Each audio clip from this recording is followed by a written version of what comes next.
कोल्हापूर जिल्ह्यामध्ये पाण्यासाठी आंदोलन सुरू आहे। 13 गावांच्या पाणी प्रश्नावरून भव्य घागर मोर्चा निघाला आहे या महिलांचा। जलजीवन मिशन अंतर्गत निकृष्ट कामांचा निषेध या महिला करतायत। आमदार सतेज पाटलांच्या नेतृत्वाखाली तीव्र आंदोलन सुरू आहे। पाणी पुरवठा कार्यालयावर महिलांचा मोठा एल्गार पाहायला मिळतोय। प्रशासनाकडे कामात सुधारणा करण्याची आग्रही मागणी या महिलांची आहे। या संदर्भात आणखी जाणून घ्या आमचे प्रतिनिधी शेखर पाटील आपल्यासोबत। शेखर, अगोदरच पाणीसाठा कमी शिल्लक आहे, स्त्रोत सगळे आटतात कारण की उष्णता भयावह आहे आणि त्यात आता या महिलांची मागणी काय नेमकी? श्रद्धा, मी करेक्ट करतो, कोल्हापूर हा पाणीदार जिल्हा आहे आणि त्याच पाणीदार जिल्ह्यामध्ये आता पाण्यासाठी जे आहे ते आंदोलन करण्याची वेळ आलेली आहे आणि हेच कोल्हापुरातल्या 13 गावातला पाणी प्रश्न जो आहे तो आता गंभीर होताना पाहायला मिळतो। या ठिकाणी अपुऱ्या प्रमाणात पाणी पुरवठा आहे, जे जलजीवनचं काम झालेलं आहे ते देखील निकृष्ट दर्जाचं त्या ठिकाणी झालं आहे आणि म्हणूनच या सगळ्याच मुद्द्यांवरून या महिला जे आहेत ते आक्रमक झालेले आहेत आणि आज याच कोल्हापुरातल्या कार्यालयावरती त्यांनी मोर्चा जो आहे तो काढलेला आहे। या मोर्चामध्ये आपण पाहत असाल तर अनेकांच्या डोक्यावरती घागरी पाहायला मिळतात। अनेक महिला ज्या घागरी घेऊन या ठिकाणी दाखल झाल्यात, कशा पद्धतीने हा त्रास जो आहे तो तुम्हाला या ठिकाणी होतोय आणि आता तुम्हाला घागरी घेऊन याची वेळ पडली? आदरणीय बंटी पाटील साहेब आणि ऋतुराज दादा ज्यावेळी आमदार होते त्यावेळी ही स्कीम मंजूर झाली 2022 मध्ये आणि 2022 मध्ये जी यावेळी स्कीम मंजूर झाली जलजीवन मिशन अंतर्गत, त्यामध्ये 13 गाव आहेत आणि 5 गावांमध्ये 95 कोटी हे केलं आणि या 13 गावांचं ज्यावेळी 27 महिन्यामध्ये हे पूर्ण स्कीम पूर्ण होण्याचं आश्वासन त्यांनी दिलं होतं। त्यावेळी ज्यावेळी 27 महिन्यामध्ये हे काम पूर्ण झालं नाही त्यावेळी आम्ही त्यांच्या ठिकाणी इथं आलो आणि पुन्हा त्यांना सांगितलं की हे काम पूर्ण लवकरात लवकर करावं। असं कित्येक वेळा हे झालेलं आहे।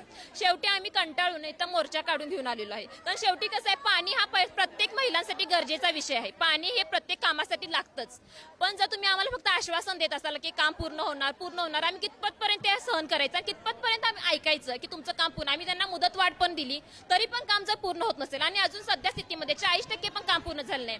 गावामध्ये पाईपलाईन टाकलेले त्या निम्म्या झालेल्या आहेत, रस्ते उकरून ठेवलेले आहेत। मग आम्ही त्याच्यावर पर्याय काय करायचा आणि लोकांना नागरिकांना कितपत सांगायचं की पाणी येणार आहे की येणार आहे? आम्हाला पण काही तोंड द्यावं लागतं। एक सरपंच म्हणून मी आहे आणि आम्हाला पण गावामध्ये तोंड द्यावं लागते, माणसांना सांगावं लागते बाबा कधी ही स्कीम पूर्ण नाही। विचारलं आम्ही त्यांना काय सांगायचं आणि त्यांना सर इतकं सांगून सुद्धा इतकं हे करून सुद्धा जर तुम्ही आमचं म्हणणं ऐकत नसाल तर आमच्याजवळ हा शेवटी हाच पर्याय उरलेला आहे, मोर्चा घेऊन येणं। आणि इतकं मोर्चा घेऊन येऊन सुद्धा जर तुम्ही आमचं म्हणणं ऐकत नसाल तर या सरकारचा धिक्कार असेल। खरं तर काय सांगाल, खरं तर तुम्ही देखील या मोर्चामध्ये सहभागी झाला? पाणी 2 तासानं येतंय, पाणी अवेळी येतंय, आम्ही नोकरदार आहोत आणि पाणी हे वेळेवर येणं गरजेचं आहे। पाण्यासाठी आम्हाला सांगणं गरजेचं आहे। कमी दाबाने येतं, घाण पाणी येतं, त्यामुळे वेगवेगळे आजार आमच्या भागामध्ये व्हायला लागलेत। आम्ही मोरेवाडीतल्या आहे। तर ह्या महिलांच्या प्रतिक्रिया आहेत। आता देखील या ठिकाणी बघितलं तर एक वयोवृद्ध आजी देखील आलेत। कसा त्रास होतोय पाण्याचा आणि म्हणून तुम्ही आता घागरी घेऊन आला? हा, पाणीच मिळत नाही, म्हणजे पाणी येतंय खरं अपुर येतंय। 1 तास तरी पूर्ण पाणी पाहिजे। पाणी प्रेशरनी नसतेच, रोजच्या रोज पाणी पाहिजे। अजिबात पाण्याची सोय नाही। वयस्कर लोकांना फार त्रास होतो त्याचा। रस्ते उकरून ठेवले, पाईपलाईन घातलेले नाहीये, सगळी गैरसोय आहे तिकडं। 10 ते 15 मिनिटं आमच्याकडे पाणी येतंय आणि घसरते असल्यामुळे पाणी पूर्ण खाली जातंय। वरच्या 4 घरांना पाणी अजिबात येत नाही। कुठे राहताय आणि काय परिस्थिती? मी पवार कॉलनी 5 गावामध्ये राहतोय। गेली 40 वर्ष आम्ही हा पाण्याचा प्रॉब्लेम फेस करतोय। बिलं आहे तशी घेतात पण पाणी आम्हाला मिळालेलं नाही आणि त्यासाठी आम्ही आज रस्त्यावर उतरलेलो आहे। अर्धा तास पण पाणी नसते, आम्हाला मिळत नाही, काय करायचं मग? पाण्याला पाणीदार जिल्हा आहे, त्या पाणीदार जिल्ह्यात अशी पाणी नाही आहे, पाणी जर जिल्हा असून अशी अवस्था ठेवल्या तर आम्ही कसं जगायचं सांगा तुम्ही? मग आमच्याकडे येत नाही पाणी, वाट बघतोय सकाळपासून।